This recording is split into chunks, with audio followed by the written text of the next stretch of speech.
우리가 일반적으로 염증 반응이 생기면 2, 3일째 염증이 가장 높아지기 때문에 그때까지 통증이 악화되거나 좀 더 심해지는 것은 일반적인 경과 과정이라고 보시면 됩니다. 하지만 보통 일주일 이후부터는 염증 반응이 줄어들면서 통증이 경감되어야 하는데 2주 이상 통증이 지속되거나 다리 쪽으로 감각 저하나 힘이 빠진다거나 저림감이나 통증이 동반되는 경우에는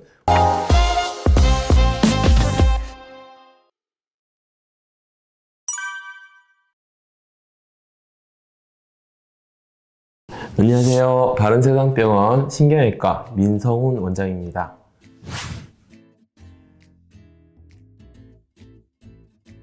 일반적으로 급성요통이라 함은 6주 이내에 발생한 갑자기 생긴 하부 요통을 의미합니다. 대체로 대부분의 사람들이 인생에 한 번 이상은 경험하는 요통이라고 보시면 됩니다. 우리가 허리에 있는 구조물이나 이런 쪽으로 문제가 생겨서 발생하는 것이라고 보면 되는데, 첫 번째, 우리가 디스크성 문제일 가능성이 있을 수 있고, 두 번째, 관절 쪽 문제일 수도 있습니다. 그리고 근육, 인대 쪽 문제일 가능성도 높고, 또는 우리가 자세 또는 활동 영역이나 이런 부분에 있어서 발생할 수도 있습니다.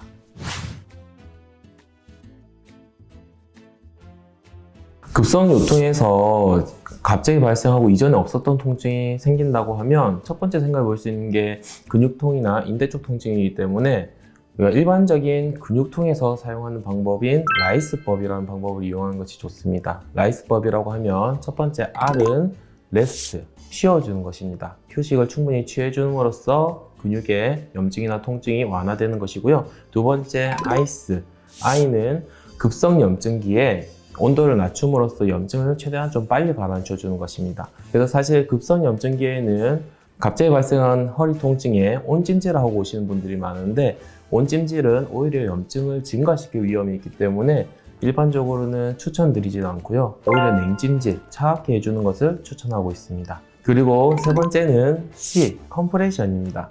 컴프레션이라 하면 눌러주고 잡아주는 것인데요.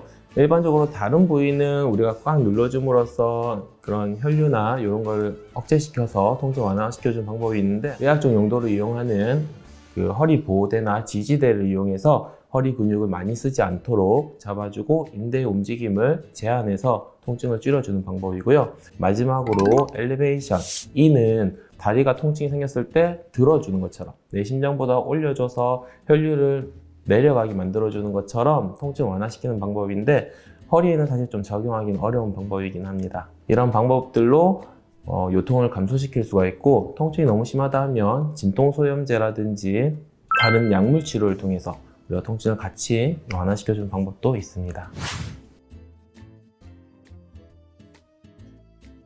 우리가 일반적으로 염증 반응이 생기면 2, 3일째 염증이 가장 높아지기 때문에 그때까지 통증이 악화되거나 좀 더 심해지는 것은 일반적인 경과 과정이라고 보시면 됩니다. 하지만 보통 일주일 이후부터는 염증 반응이 줄어들면서 통증이 경감되어야 하는데, 2주 이상 통증이 지속되거나 또는 통증은 얼마 안 됐지만 내가 다리 쪽으로 감각 저하나 힘이 빠진다거나 저림감이나 통증이 동반되는 경우에는 우리가 하지 방사통이라고 해서 디스크성 문제거나 또는 골절이나 이런 문제가 동반되어 있을 수 있기 때문에 병원에 일찍 내원하시는 것이 좋습니다.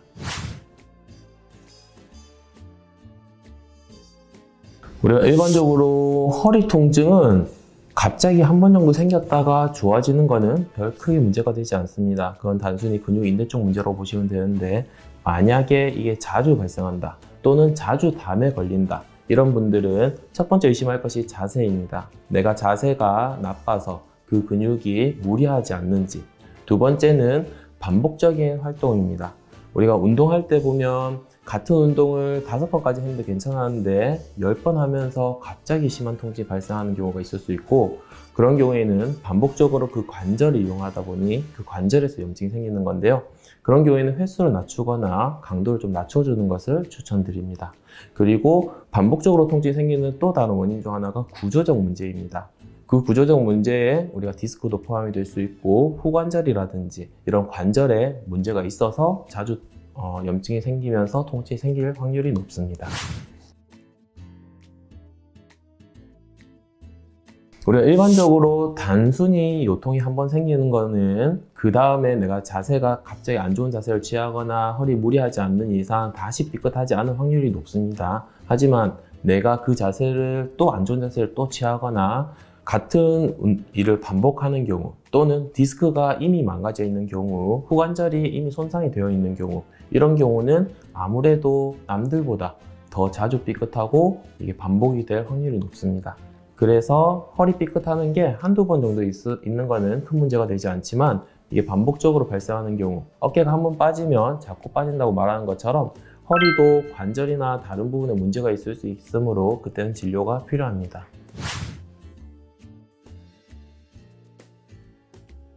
우리가 급성 허리 통증을 예방하기 위해서는 제일 첫 번째는 자세가 제일 중요합니다. 자세라고 하면은 허리랑 무릎이 수직이 되도록 앉아주는 것이 제일 좋고요. 아니면 서 있는 것이 좋습니다. 바닥 생활이라든지 허리에 근육이 계속 긴장해 있는 자세는 우리가 허리에 스트레스를 많이 주게 되고 그만큼 염증이 생기기가 쉽다고 보시면 됩니다. 그리고 두 번째로는 우리가 스트레칭, 운동하거나 활동을 할 때 충분히 인대가 유연해질 수 있도록 늘려주고 움직일 수 있는 가동 범위를 만들어주는 것이 이런 염증이나 염좌가 생기는 것을 예방해 줄 수가 있습니다. 그리고 세 번째로는 운동을 꾸준히 해서 주변에 있는 근육이나 기립근, 코어 근육들을 강화시켜 주는 것이 도움이 될 것인데, 개인적으로는 필라테스라든지 요가 같은 운동들이 많이 도움이 될 것이라 생각됩니다.